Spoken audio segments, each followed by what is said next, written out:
The doctor walked in and he looked at him. He says, "I'm so sorry, but it's time to call your family and your priest. He's not going to make it through the day." Months before I got diagnosed, a company had offered us close to $1 billion valuation. While I was fighting for my life, the most trusted people in my life at that time was doing the unthinkable. They were embezzling money. They started forging documents and taking line of credits, securing my home, my assets, my properties as guarantor of the additional monies that they were embezzling. New Year's Eve is when I got the message that, "Adel, you may be bankrupt." At the very end of the interrogation, they asked this question: help us understand, after everything is done for you, why would you do this? And you know what the response was?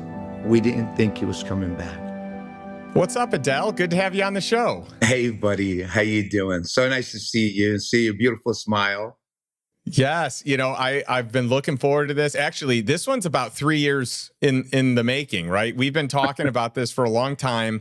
And in fact, we'll have to get into some of the story because you got really sick and we weren't able to do anything for a while. But I just know we have to share your story because it's incredible. And you're one of my favorite people to spend time with. Off air, I was just talking about how I think you have just some of the most beautiful, calming, and wonderful energy of anyone that I spend time with. Your spirit is just so loving. And so I'm excited to have you here. I'm excited to tell your story. And happy birthday to those that don't know. You just had an epic party in Cabo San Lucas to celebrate your 60th birthday. You just got home, and I appreciate you jumping on with me. Oh my God, I so appreciate you. Look at my color, man. I didn't want to look good. Back. That was we had a wonderful time. A real blessing to have my family, my friends, some that I've known all my life, 50 plus years, some that I've known only for a few months, to come together and be able to celebrate life and just really, it was just truly magical. And we had a couple of baptisms, surprise baptisms that we got to do there. So no great so cool. birthday present than being able to do that. The greatest gift. That is so awesome, and you're such a humble guy. So I keep wondering how can I crack the code here today to actually get you to talk about yourself and this cool story you have, because you're so good at deferring questions and ask you're curious and you want to get to know other people. But I'm excited to have you kind of to myself here today to just hang, to do life and to really talk about some of the magic going on in the Sayegh household. So I wanted to introduce your audience of how you and I met. We were in Puerto Rico at an investors conference, and very few people in the world, Justin, leave the type of impression that you left on my heart. And I knew then that you were going to be a long life friend, because just you had such a beautiful aura about you. You had your spirit. You were one of those guys that I knew did not have a mean bone in his body. And right afterwards, I says, "Man, this is an angel among us. You just, your heart, your spirit, your love for others, your compassion." I didn't know who you were, but that's what you displayed. And I just fell in love with you as my brother. And I said, "Wow, what an incredible gift. This is truly an angel among us." And then shortly after you got to speak and talk about what you did and your investment, I says, "Well, this is the first smart angel in my life." And I just knew how bright and how gifted that you were. So, I call you such a beautiful light, a beautiful gift in my life and everyone that knows you. So thank you for that. Thank you for being a beautiful blessing in my life. And we'll talk about it later on, but you've impacted my life in ways that that's really hard to explain. So thank you, brother. Well, thank you. I remember we were talking, you were asking me a little bit about my background, and I know this is something that you wanted to share with your audience. Yes. My wife and I, we took the company from the garage, and most people know me, or should I say know of me, through the products that I had invented. Security tags, so if any of your audience had gone shopping, and they say security tags on clothing. That is a product that I invented. Facial recognition software, GPS tracking, even some of the ring technology. Those are all technologies that God had blessed me with. We invented, and we took the company from our garage to $1 billion valuation. Wow. Yes. That is massive. And this is a kid that was born in I'm one of 10 kids. We were in a one-room house, not a one-bedroom house, a one-room house. Oh my goodness, Adel. It transformed into everything. So, to be able to go from that level of poverty to having everything that any man or woman could ever possibly hope and dream for was mine. And not only financially was I blessed, but in health-wise, I was training for Ironman at 49. That was my 50th birthday gift to myself, is being able to accomplish that. So that's incredible. It really was. I was better shape at 49, Justin, than when I was in the Marine Corps. Oh my goodness. And I got to imagine you were still in really good shape when you were in the Marine Corps. So that's really saying something. I was ripped. I was looking good. I was feeling good. I was unstoppable. Life could not be any better. God blessed me with an amazing wife, 4 beautiful kids, and I was just in that moment in time thought there's no way I could possibly be blessed more than what I am today. And then I got a knock on the door. And when I opened, it said, Adel, I don't care what you invented. I don't care how much money you have. I really don't care who you know. I'm pancreatic cancer. And everything that could possibly go wrong had gone wrong.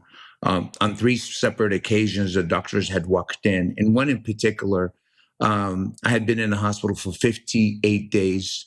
Everyone, oh my goodness, failing.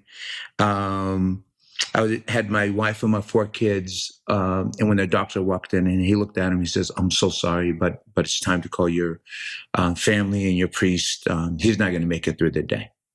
And wow, he's out of the room, and you could just imagine what my family was feeling in that moment in time. My wife was just devastated. I remember she was just screaming to the Lord, "No, Lord, no, Lord," and all my 4 kids were just, crying, and they were just jumping up and down in disbelief. My heart was crying because we all thought up until that moment in time I was going to be able to make a turn and be okay. I just felt it in my heart. But now I say man and science had given up on me, and it was time to go.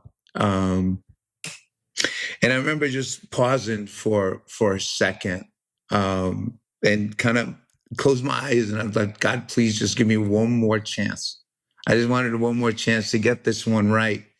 And I felt the Holy Spirit, or an energy at the time that I've never experienced in my life, Justin. There was just something going through every fiber of my being. And somebody says, how would you explain that? I says, if you've ever been in a bathtub and sat in a bathtub that has still water, versus turning on the jets, and we have jets blowing from all over. That was the way I would describe. I went from being in still water to just something that was truly moving at me. And with absolute confidence, I looked at my family. I said, look at me. I'm not going nowhere. And my baby girl goes, Daddy, how do you know? I said, sweet, Jesus said my faith will heal me. And I believe that with every fiber of my being, so much so that the monitor that was monitoring all my vitals started improving. My heart rate, my blood pressure, everything started right before our eyes, Justin. We were witnessing a miracle happen that defies science. That's right. That defies the odds, that defies, what we've known all our lives. And by the time morning rolled around, they had done every imaginable test. CAT scans with and without dye, MRIs, every lab imaginable, and they came back.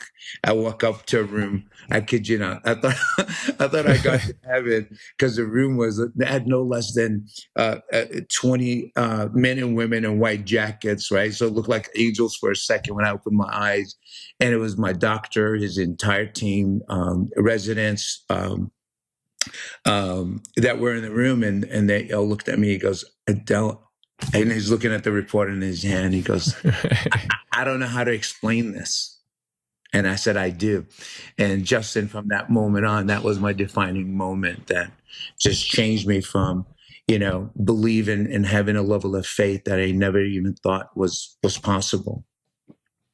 Yeah, that is so powerful. And it's just such an unbelievable story when you have all science telling you, here's the end result. Here's how it's going to be. You have no choice in this.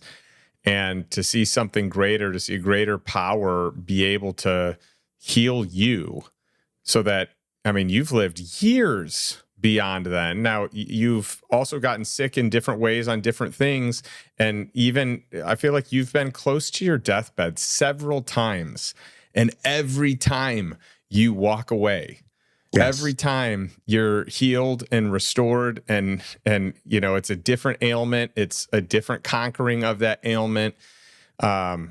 You have navigated so much adversity, physically, mentally, spiritually, professionally. I mean, we'll have to get into that story too.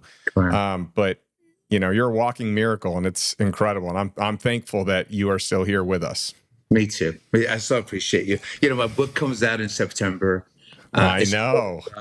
Forged by Faith, and it talks about so many of these stories. And even my publisher says, I cannot believe what you have endured and what you have been through. And my book starts off like literally the first sentence that says, most kids don't have a recollection when they're 2 years old, but when bombs are dropping all around your house and walls are caving in and ceilings are cracking and windows are shattering, it just leaves a distinct memory and impact on your life. And that's literally how my life started, at that age and with those type of memories. And it just goes through what you just said, just a lot of trials, a lot of challenges.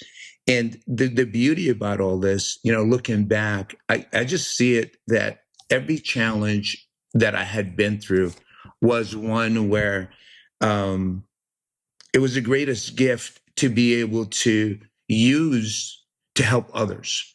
One of my close, dearest friend came to me, it's been now almost 8 weeks. Him and his wife never been in my house together. And he says, Adel, I need to see you. It's important. I says, yes, brother. So he came out to the house, welcomed them, and he had this kind of heaviness on his heart. And he had lost more weight than I have. I mean, he was 180 pounds, and I'm seeing this kid at 150. And he's telling me he was just diagnosed with pancreatic cancer, stage 4 pancreatic cancer. And he had gone to the City of Hope, and they says, hey, listen, we'll extend your life for, a couple of days, couple of weeks. We really don't know, but they didn't think he was going to make it for the month. It's been 8 weeks. His wife left me a message this morning of how he's gaining weight back, how he's moving around. That's great. She sent me a video of him riding horses, and being able to pass the gift that God has blessed me with, and allowing others to experience what unshakable faith is, what true healing is, where, having God in your life, I never really understood when the Bible talked about, faith of a mustard seed could move mountains, but I do today. And it's, it was just a study that was recently done. It was actually published. It's been about three months now. And it was a group of scientists that met with a warden, and they got permission, I guess, through the state or through the jail system, about a guy that was supposed to be, he was on his death row.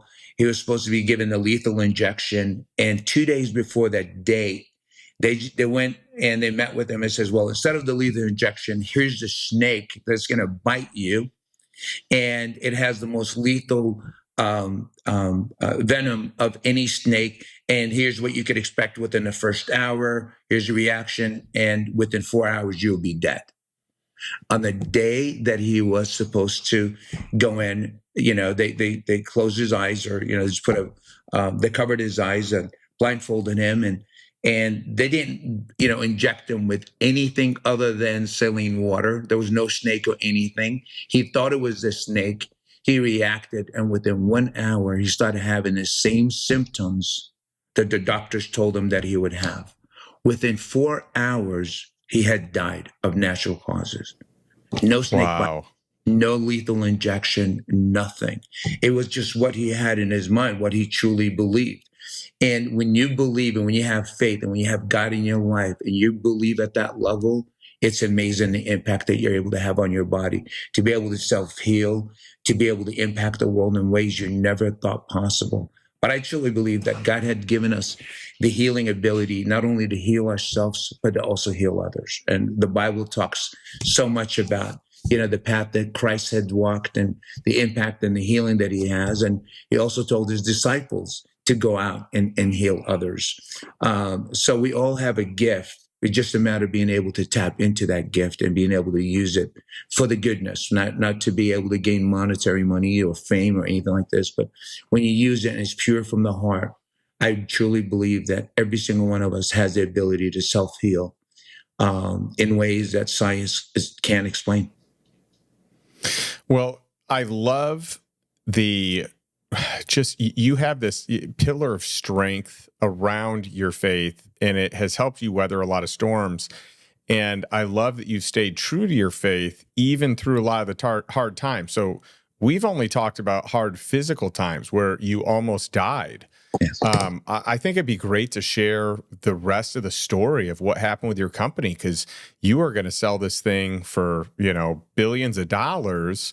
And all of a sudden, people started coming at you. People tried stealing. They did, in fact, steal away through the legal process and other means your business. And I think it would be great to share that story so people can learn all that you have endured along the way and how strong your faith still is.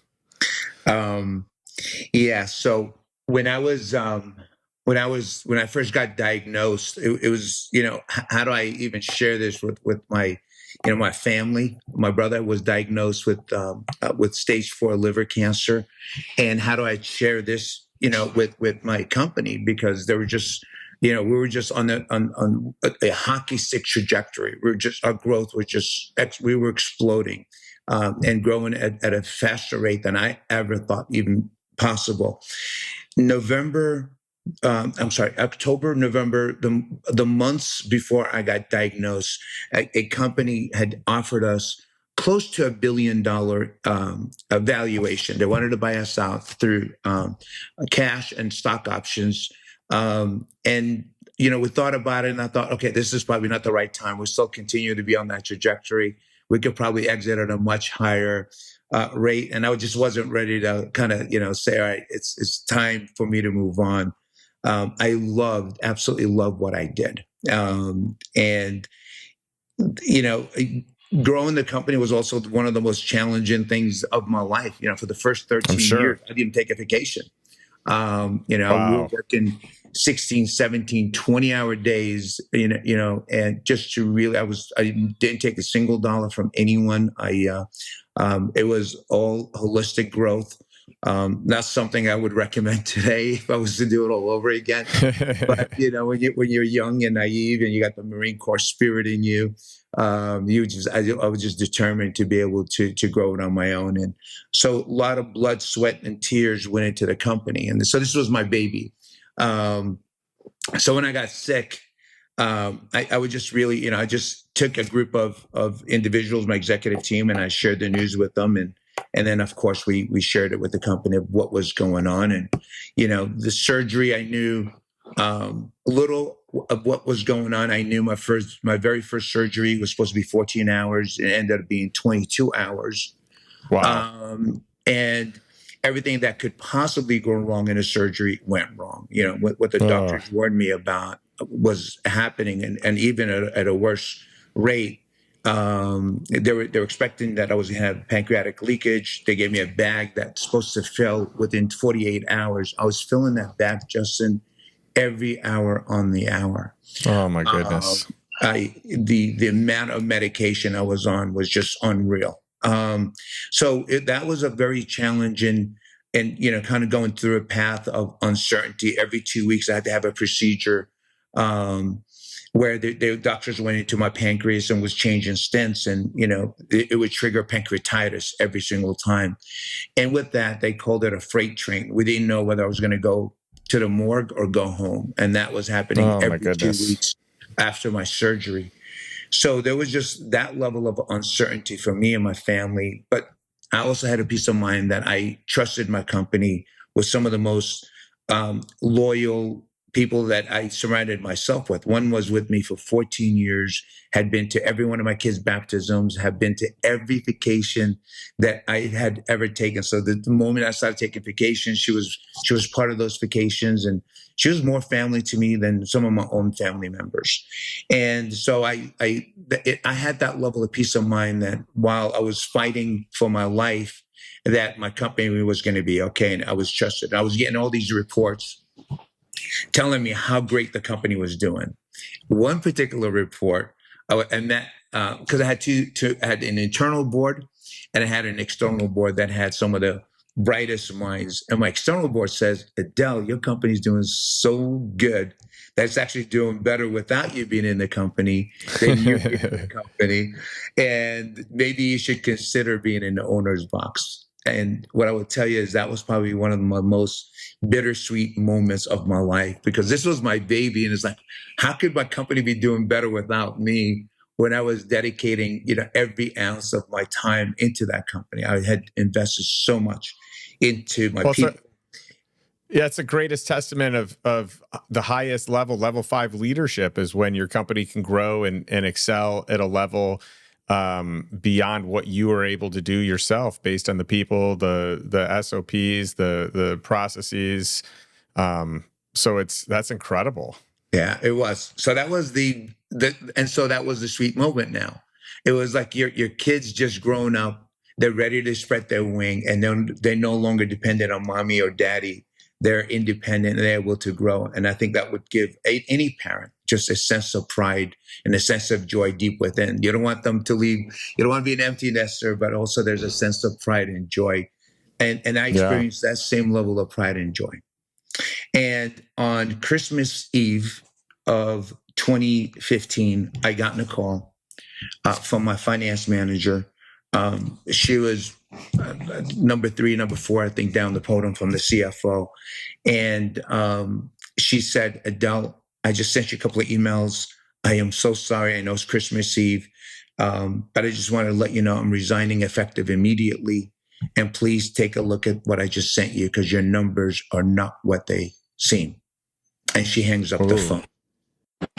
And I had absolutely no idea what she was talking about. It's Christmas Eve. I don't have a great relationship with her for her to, to call me directly. And so when I looked at the emails, Justin, I couldn't make sense out of them. I didn't know what I was looking at because it wasn't anything that I've seen. It wasn't numbers that I recognized. So I forwarded the email to 2 dear friends of mine. One was the leader of my board, the chairman, and I says, please take a look at this and tell me if you make any sense out of it. And his response is, dude, it's Christmas Eve. And I said, I know, just whenever you get a chance. And then also friends at the FBI, and I said, would you please take a look at this? And their response was the same. It's Christmas Eve. And I said, I know, whenever you get a chance. And Justin, a week after I had shared those emails, this was on the eve of New Year's Eve, is when I got a message that, Adel, you may be bankrupt. And I said, bankrupt? What are you talking about? Like, I couldn't comprehend. So I got on a flight shortly after, and I flew to Austin, where you are. That's where my chairman, and that's where the board meetings would take place. And we were looking at the numbers and dissecting them. And while I was fighting for my life, while I was going through one of the most difficult times of my life, the most trusted people in my life at that time was doing the unthinkable. They were embezzling money. They got all the cash that was in the company. And then on top of that, they started forging documents and taking line of credits. And when they exceeded the line of credits, they started securing additional lines of credits, securing my home, my assets, my properties as guarantor of the additional monies that they were embezzling out of the company. Wow. And I went from within months, from talking to M&A attorneys about, exiting and, strategically how to best do it, to now, 18 months later, after, dealing with what I was dealing with, to talking to bankruptcy attorneys about, filing for bankruptcy on the company. Wow.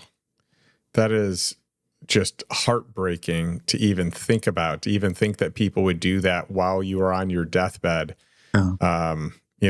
Profiteering,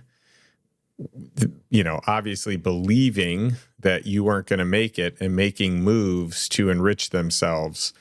That is the unthinkable. That's pure evil, Justin. The whole time I was sharing with my wife and my oldest, Brandon was old enough for me to be able to assuring them they're going to be okay. And it gave me a sense of peace in my heart, knowing that, even if I'm going to be with my maker, my kids or my family are going to be okay for many generations. That gives you a sense of peace that's hard to explain. And now, I'm still not out of the woods, and now I'm facing the unthinkable. And I knew the moment I get together with the banks and get together with the various agencies, and I said, here's what's going on. Everyone's going to want to foreclose on all my assets and all my properties. One of the most difficult days of my life happened. I was still sick. I'm on a lot of medication. The FBI now is meeting, and my attorneys are meeting with the executive team to understand. And this one I would never forget, because this will probably, I read about it in my book. This is the first time I truly experienced evil and heard the voice of evil and witnessed evil in ways I never thought even existed. And the agents were in there, and typically they said you're not allowed to be in a room, but they allowed me to be. They made an exception. I was at the far. It was in a room away from the table where they were doing the interrogation. And I remember I was just still so sick. I was just laying down on the chairs and just kind of curled into a fetal position, just trying to get by. But I needed to hear, I needed to understand, like, after everything I had done for them. I helped them finance their houses. I gave them down payments on their houses, helped them finance their houses. Every family vacations or every vacation I've been on, I took them on, gave them some of the newest brand new Mercedes, like our parking lot looked like a Mercedes dealership. My heart and soul, me, I was just equally loving to my employees as I am in my normal life. And I just needed to know, it was one of those, like, how could you do this? So at the very end of the interrogation and deposition, they asked this question. It says, help us understand, just after everything he has done for you, why would you do this? And you know what the response was? We didn't think he was coming back. And honestly, man, it was like taking a dagger to my heart and twisting it. I had a trash can next to me, and I got on my knees and I started vomiting, because it was just, that was truly experiencing evil, in ways I never thought it actually existed. I didn't think people were capable of doing that. And to hear that this was the reason that I wasn't coming back is why they did what they did, was just beyond anything I had ever thought was even possible. And so when it came time to prosecute, by then, I had to start liquidating majority of my assets. I would say close to 90% of my assets were liquidated to pay off, all my debt, to make sure that they don't foreclose on my home and anything. I had every exotic car one could possibly imagine, Justin. So, seeing my entire street was lined up with tow trucks to take away all my toys, because I had to liquidate everything. And I was liquidating pennies on the dollar, cents on the dollar. A lot of the properties that were worth $1 million, just to bring in the cash, I was selling for $100,000 if they could do, a 1 week escrow. But that stuff didn't really matter to me. I was like, okay, I built it. I could rebuild it again. But it was really hard. I'm not gonna say that was, joyful. That was the darkest moment of my life. But a year later, when it came time to prosecute, And I wish my wife was next to me because she tells a different version of how she sees the world than the way I see it. When it came time to prosecute, and the FBI agents were in my home, and it says, "Okay, it's time. We need you to sign off." I couldn't. I says, "I can't." And other agencies got involved. It's like, what do you mean? You gotta put these guys behind bars. They belong in jail. If you don't prosecute someone else, they're gonna hurt someone else. They're gonna go out and do the same. And I get it, and I understand it. But here's my logic, Justin. I had a good relationship with God prior to any of this happening. My faith was always unshakable, but it was nowhere near where my faith became after all of this, what I went through. For the first time in my life, I actually read the Bible as an entirety. My relationship with God went from, back then I thought it was a 10. Looking back today, it was probably a 1, right? It went from a 1 to a 10. Everything that I ever wanted in life. And we work so hard for our money. We work so hard to save money, to buy all these great things, thinking that that's where we find joy and this is where we find happiness. And if I accomplish these certain milestones, then I'm going to have happiness and joy in my life and peace, right? Because that's a lot of times, like, no matter what goes wrong, we're going to be okay because I have peace, that I've saved enough money to care of me and my family. But so many things have to fall in place for me to find that level of joy and peace and happiness and purpose and fulfillment. Well, I realized, doing that, until you get to that level and until you get to that point, you have to go through a lot of depression and anxiety and fear and uncertainty. And what if you could have peace today? What if you could, while you're going through all that, what if you could enjoy peace that surpasses understanding? Know your life purpose, have joy, have peace, have happiness, where you live in life in the most beautiful way, regardless of what you have. Because money it's not guaranteed. So all of a sudden, everything in my life changed dramatically in ways where I had more peace that surpassed understanding. The world around me could be falling apart, yet I had a sense of peace because I had a connection with God I had never really had before until I went through these trials. So I looked at my wife and I looked at the agents and I said, if God used them to bring me closer to him, how could I want to hurt them? I do believe in Judgment Day. I believe every single one of us has to answer for our own actions. I do believe that. But at the same time, what they meant for harm, Justin, was truly the greatest gift that anybody could ever possibly give me. And I share this with one person, and I'm going to share this with you. If somebody came to me today and said, Adel, here's $100 billion. You wanted to exit at $1 billion, here's 100x. Here's $100 billion. And by the way, we paid your taxes. So it's a net $100 billion, $100 billion to do what you want to do with it. You want to go out and spend it. You want to donate it. You want to invest it. It's your money, $100 billion to do whatever you want to do. 3 conditions. One is you never gotten sick. And, I shared with you what that was like, the uncertainty. When I was home, that bag every hour on the hour, one of my family members had to wake up to change it. So, That's my right. wife would all be through the night. Yes, all through the night. And, what's the chances of a teenage kid?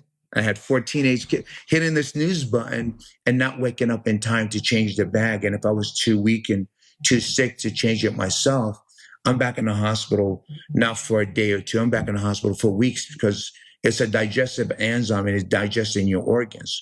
So I didn't have to go through that level of uncertainty for me and my family. Didn't lose my company, right? I didn't have to give up my company and walk away from it and bankrupt the operating company. And the third is my relationship goes back to where it used to be with God. And I did have a good relationship. I prayed every night. I never hurt anyone. I never cheated anyone. I never took advantage of anyone, Justin. My heart was always pure in that way. So I knew if my time came, I know, God would welcome me into heaven. So it's not like I had a bad relationship. those are the three conditions, and here's $100 billion. Would you do it? And my answer then and my answer today would be, if you give me $1 trillion, I wouldn't change it for anything. And because now I have supernatural powers that I didn't have before. I have clarity in my life to understand what my purpose, the meaning of my life. No amount of money, no amount of success, no amount of wealth ever brought me that level of joy, that level of peace, that level of happiness. And why would I want to trade it? So if the bad actors were used, if God used them to bring me closer to him, for me to experience all that joy and peace and happiness, why would I want to hurt them? So in my wife and I think I shared this story with you. I met her within 2 weeks of the day I met, we were married in a foreign country. That was 29 years ago. That's so incredible. Right? The love of my life. We've had our ups, we had our downs, like any marriage does. But there's only one thing that her and I never come to agreement on in the 29 years that we're married. She wants to prosecute. She wants to put them behind bars. She believes they should rot in hell. And for me, I believe that they have to answer for their actions one day. So I had forgiven them, which was the greatest gift. So literally a year later, after I said I did not want to prosecute, I run into them at Dallas Airport at a connecting flight. And I actually gave one of the former president a hug. And my wife, the whole entire flight, she didn't even talk to me. She was like, how could you do such a thing? And for me, it was a blessing. It was a blessing in disguise. So, that was one of those, lessons that I learned in life that I probably would have been hard to comprehend if somebody shared this with me. I know many people that you share this story with. It's like, man, how could you not put them behind bars? How could you not? They're going to go out and hurt people. I do believe in God. I do believe in Judgment Day, and I do believe that every single one of us do have to answer for our actions. So my dad, and this is a podcast that really deals with investment and money and how to grow your money. I will share this. When I was a little kid, my dad would come up to me and say, "Son, do you believe in heaven?" And I would look him, straight up. "Yeah, Daddy, of course I believe in heaven." He says, "Son, if you believe in heaven, but you're not investing in it, you know what you are?" I was like, "What, Daddy?" He goes, "You're a schmuck."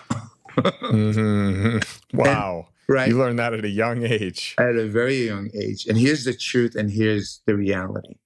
Heaven is one of those things, Justin, that you either believe in or you don't. There is no in between. And if you truly believe in heaven and you're not investing in it, my dad is right. I am a schmuck. And so this is the heaven that the Bible talks about forgiveness. Throughout the entire Bible, it talks about forgiveness, talks about not judging, not being critical of others, believing in God and God's power to be able to resolve. So I live my life that way. I live my life that if somebody wants to hurt me, just don't hurt my family. Don't come close to my family. The Marine in me will come out. And but those are the type of things. Monetary money doesn't really impact me the way it used to impact me. I mean, you and I got involved with one investor, and he did some horrible, horrible things, terrible things to a lot of people. And before I would be robbed of my joy and my peace, because that was a lot of money for me at the time. Mm-hmm. We're talking in the millions. And I remember, my wife, I shared when the news broke out, and that was on Thanksgiving Day, right? Thanksgiving Day is when everyone got the notice that they're defaulting on their investment. And I remember I shared that with my wife, and I could just see my wife just getting overwhelmed. It's like, baby, we got 4 kids in college. What do we do now? Because over 90% of my income was coming from those investments, and it vanished overnight. Right.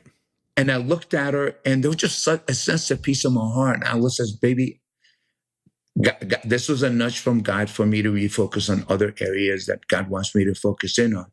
Sometimes you get a little too comfortable, in the status quo, thinking, hey, you know what? I'm going to put the car on autopilot. I'll put my life on autopilot. I got enough money coming in and I'm happy. But the truth is, are you investing in heaven, in eternity, the way my dad was talking about? Are we making an impact in people's life? Are we touching people's life in ways that, bringing light into their life? The ones that are depressed, the ones that are overwhelmed, the ones that are lost, the ones that are confused, the ones that are seeking guidance. Are we in their life inspiring them and bringing that level of love and that level of compassion and that level of understanding and impacting their life that way? Or are we just really, the spotlight is on us? Well, everything's okay in my life. I'm pretty good. I'm an autopilot. I did the right investments. Now I get to enjoy my life, and neglecting everything around you. That became a difference. And here's how God rewards us. And here's how I know. Have you ever donated money? Which I know you have, but oh yeah. Yeah. But Yes. when you do, or have you ever helped anyone? Or have you ever walked by a homeless guy and just sat down with them and bought him food? There's a sense of joy. Yes. Right. There that is. God instills in us. And I think this is God's way of rewarding us and says, do more of it. Yeah. That's Right. what a great note to end on, and what great thought-provoking questions to end on. Are we doing enough? Are we living a life that we desire to live, a life that others would look at and say that's an honorable life, that God would look at and say that's an honorable life? And so I appreciate you just being brutally honest and totally vulnerable. This is who you are. You are so authentic, and I love that. I love the passion. Where can people find out more about you, Adel, and your book coming out?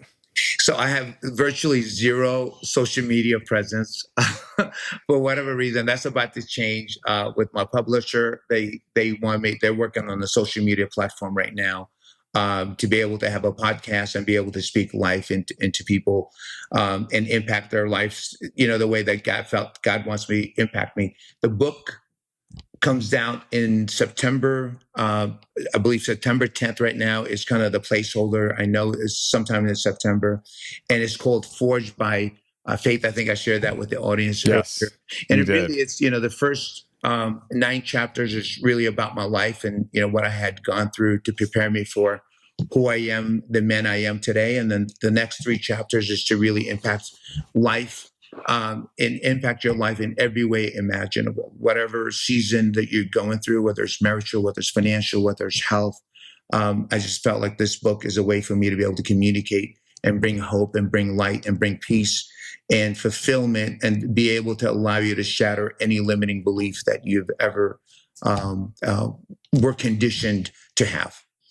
I love it. Well, thank you so much for joining us. I love ending every episode with a question for our audience. So if you're watching or listening to this, my question this week, which is the same every week, is what is one step you can take today to move towards financial freedom and really just move towards a life that you truly desire, one that's on your terms, like Adel. So not a life by default, like we've all been in, we've all done. Maybe you're there right now, but rather a life by design. Thanks for joining us, and we'll see you next week.